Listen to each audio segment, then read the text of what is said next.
Hello again, book lovers. The Last Pagan is the story of Julian the Apostate, as told by Adrian Murdoch, who is an author new to me, but I very much enjoyed reading this area of Roman history in which said Mr. Murdoch specialises. And browsing through some of his other titles, I think I'm going to read more, because this book once again put a magnifying glass over a certain area of history. This is Julian, the emperor, who was quite successful militarily. He usurped power, as it were, almost in the traditional manner of having a successful army and then returning to Rome. There's all kinds of politics. In the background, you've got Constantine having, to some measure, Christianized Roman society. And then, in the manner of these things, he has sons that he calls Constantine, Constantius, Constans, just to make things difficult. Not forgetting Constantina, Constantius the Apostate, Constantius Chlorus, and finally Constantius II. Anyway, you pick your way through that. That's all the background. Here you've got Julian. He comes to power, and he doesn't really like this new Christianity stuff. So he tries to reverse the sort of previous diktats and protect pagan temples. One curious element being that the paganism was symbolised by animal sacrifice, which the Christians considered to be something that's not really necessary.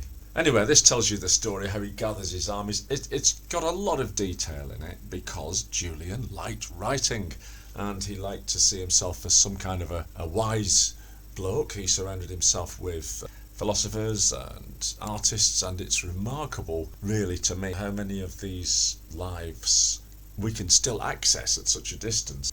These people are still traceable and they have names and families. It's a similar upbringing to Alexander, who I'd just read about. He's got special training, he becomes militarily pretty astute, as he proves on his first battles. He is, like the people of the time, anyone who was anyone, and possibly some who weren't, taken to the festival of Eleusis at the Eleusinian Fields, and debate rages as to exactly what happened there. Some kind of mystical thing you did once, maybe twice in your life, and something I'm certainly interested to investigate. Here, the text that is consulted suggests that the trances and altered states were brought on by religious rites, because the draft that they were given was, in this translation, a draft of meal, water and mint leaves. I don't quite see how that can do a lot, unless the meal, who knows, there's some kind of ergot fungus in it. Anyway, that was part of life,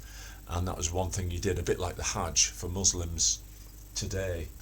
We meet characters who are the powerful leaders of their own tribes, but certainly haven't carved much of a name in history. Chondomar or Chenodomor or Chenodomarius, depending which source you consult, was one of them, who was quite well treated by Julian, who seemed to be a peculiar mix of good emperor plus a few foibles. I like reading history because you kind of know the end before it happens. So you might think, well, that's a bit less interesting, isn't it? But then when you project yourself back into the past and try to not know what happens, then it becomes interesting. As Mr. Murdoch points out, the history written after Julian by the bigwigs around him, you kind of assume that Julian was always going to be emperor. You don't realise that he was the pretender, for example. In any case, he ends up getting wounded and dying. Spoiler, we all die. But exactly how, we don't know, but we have 4 different sources, at least second-hand sources, that try to resolve the mystery. And then, what happened to his body. And then what happened to his reputation, because he got hold of by the Catholic Church, who gave him the nickname the Apostate. As the tide swung back towards Christianity, later he became a baddie. Much more well known in earlier times, the Victorian era, as so many things of Greek and Roman mythology and history seem to be. Our education system seemed to have almost been based on it back then, and if you didn't know who these characters were, you were pretty uneducated, and everybody seemed to have an opinion on them.